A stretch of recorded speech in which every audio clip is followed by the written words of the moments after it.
यदि अंकित मूल्य 60% की छूट की पेशकश की जाती है तो बिक्री मूल्य लागत मूल्य के बराबर हो जाता है।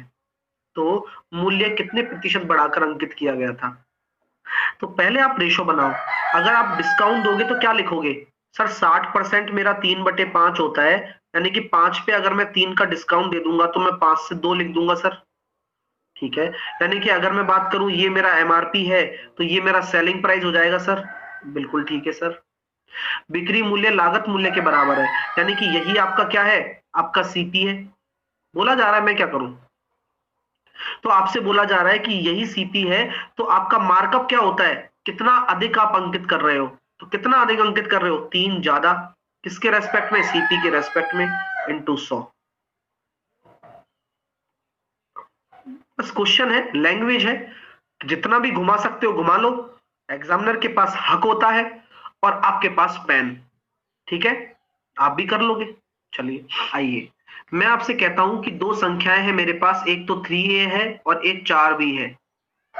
उनका अंकगणितीय माध्य क्या होता है? माध्य वह किससे ज्यादा है? 50 से ज्यादा है। यानी कि मैं अगर कहूं तो ये कह सकता हूं क्या 3a plus 4b is greater than 100? Any problem my dear? दो संख्याएं हैं, मीन बटे 2 होगा और ये 50 से ज्यादा है तो ग्रेटर देन 100 हो गया। बिल्कुल सही है। यहां बोला गया है कि a b का दुगना है। a बराबर आपका 2b है, तो a बराबर अगर आप 2b रखोगे तो 6b plus 4b is greater than 100। So 10b is greater than 100, b is greater than 10, then b is greater than 10. So basically मुझे तो a के बारे में बात की जा रही है तो मुझे एक ही टर्म में भी लिखना होगा इसको। तो अगर मैं एक ही टर्म में लिखना चाहूंगा तो मैं लिख सकता हूं मेरे पास 5a is greater than 100, a is greater than 20। तो आपका जो राइट आंसर होगा वो क्या होगा? a आपका 20 से बड़ा होना चाहिए, यानी कि 21 होना चाहिए। क्लियर है? तो ए और बी की जो न्यूनतम मान होगा वो 21 होगा। अधिकतम कितना हो सकता है? मैक्सिमम अगर पूछा जाता तो कितना हो सकता है? कोई रुकावट नहीं है, कितना भी हो सकता है। वह छोटी से छोटी संख्या क्या होगी जिसे दुगना करने पर 4, 6, 9, 12, 14 से पूरी तरह विभाजित हो जाए? ठीक है, तो आपको ये बताना होगा कि 4, 6, 9, 12, 14 से पूरी तरह विभाजित होने वाली संख्या क्या होती है? एलसीएम होती है।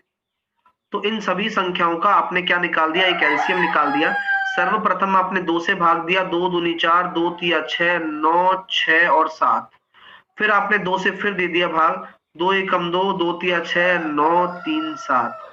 फिर आपने 3 से दे दिया, 1, 3, 1, 7, फिर 3 और 7।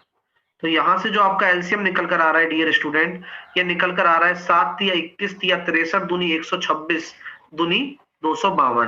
कितना आएगा? 252। चलिए, अब कुछ लोग क्या करते हैं, गच्छा खा जाते हैं। गच्छा मतलब वो गलती करते ही करते हैं, अब क्वेश्चन को पढ़ते नहीं है।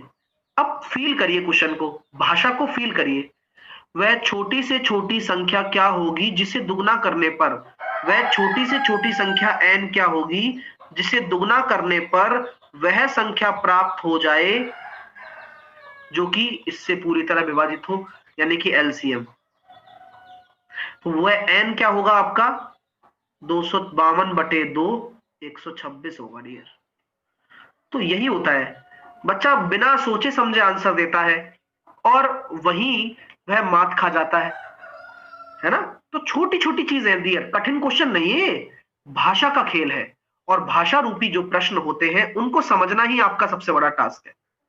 ठीक है माय डियर? चलिए, बोला क्या गया है, 2018 और 2020 में संयुक्त बिक्री के आंकड़े किस प्रभाग में सबसे कम है? ये आपके डिविजन्स दे रखे हैं W, X, Y, Z, और केवल आपको 18 और 20 के जोड़ने हैं। 18 और केवल 20 के, 18 केवल और केवल 20 के, 18 केवल और केवल 20 के, 18 केवल और केवल 20 के। दिमाग लगा सकते हो डियर, इन दोनों को अगर आप कंपेयर करोगे तो यहां देखो ये तो इनसे सबसे ज्यादा है तो x तो आउट हो गया क्योंकि आपको सबसे कम निकालना है। उसके बाद मैं जब इसको इससे कंपेयर कर रहा हूं तो ये तो वैसी कम है दोनों तरफ, तो ये w भी आउट हो गया। अब y और z में टक्कर है। अब y में ये कम है, कितना? ये बहुत कम आ रहा है, तो 60 कम आ रहा है, और यहाँ 40 कम यहाँ 40 ज्यादा आ रहा है, तो सबसे कम क्या होगा, जेड होगा। तो अंदाज ही लगा सकते हो। तो ये सारा काम कहां होगा, आपकी कंप्यूटर स्क्रीन पर। ठीक है माय डियर, बस यही खेल खिलाड़ियों का है डियर, बाकी आप समझदारी है। अगर आपको आलस आ रहा है पेपर में, तो जिस बच्चे को पेपर में आलस आता है वो क्या करता है, वो क्वेश्चन का जवाब देता है लेकिन वो जल्दी नहीं दे पाता। वो क्या करेगा, इसको जोड़ेगा 2160, फिर वो इसको जोड़ेगा 0 6 4 2460, फिर इतना, मतलब उसकी बजाय आपको जल्दी दिमाग चलाना है कि 2-3 ऑप्शन तो ऐसे उड़ा दो आप। चलिए, प्रारंभिक बिंदु पर एक बस से लड़कियों की संख्या लड़कों की संख्या लड़कियों की संख्या से दुगनी है। रास्ते में जब 15 लड़के उतरे और 10 लड़कियां बस में चढ़ गई, तो लड़के और लड़कियों की संख्या बराबर हो गई। अद्भुत। लड़ाई कंसेप्ट जिंदाबाद। ऐसा ही प्रश्न आज देखने को भी मिला था। तो लड़कों की संख्या लड़कियों की संख्या से दुगनी है, यानी कि शुरुआती बस में देखा जा रहा है 2:1 के अनुपात में है। अब रास्ते में 15 लड़के उतर गए और 10 लड़कियां बस में चढ़ गई और बराबर हो गया मामला। तो हम यहां देख सकते हैं 2 एकम 2, 1 एकम 1, 1 बराबर, अब माइनस प्लस है ना, दोनों जुड़ेंगे 15 और 10 25। तो यात्रा की शुरुआत में कितने लड़के थे, 50। 2 रेशो। दो त्रिभुज की ऊंचाइयों का अनुपात दे रखा है, उनके क्षेत्रफलों का अनुपात दे रखा है, तो आधारों का अनुपात निकालना है। तो किसी भी त्रिभुज के एरिया की बात हम करते हैं तो वह होता है 1/2 उसका आधार गुणा उसकी ऊंचाई। दूसरे त्रिभुज की अगर हम बात करेंगे तो वह भी बराबर होगा 1/2 उसका आधार गुणा उसकी ऊंचाई। तो 1/2 से 1/2 काट दोगे, आधार का अनुपात एरिया का अनुपात दे रखा है 6/7, उसके आधार का अनुपात आपको निकालना है b1 b2, और ऊंचाइयों का अनुपात दे रखा है 4/3। हल करने पर तो यहां पर हमारे सामने निकल कर आ जाएगा b1/b2 बराबर हो रहा है 18, या फिर मैं कह सकता हूं उसको 9/14। तो आपका जो राइट आंसर होगा वो ए होगा। और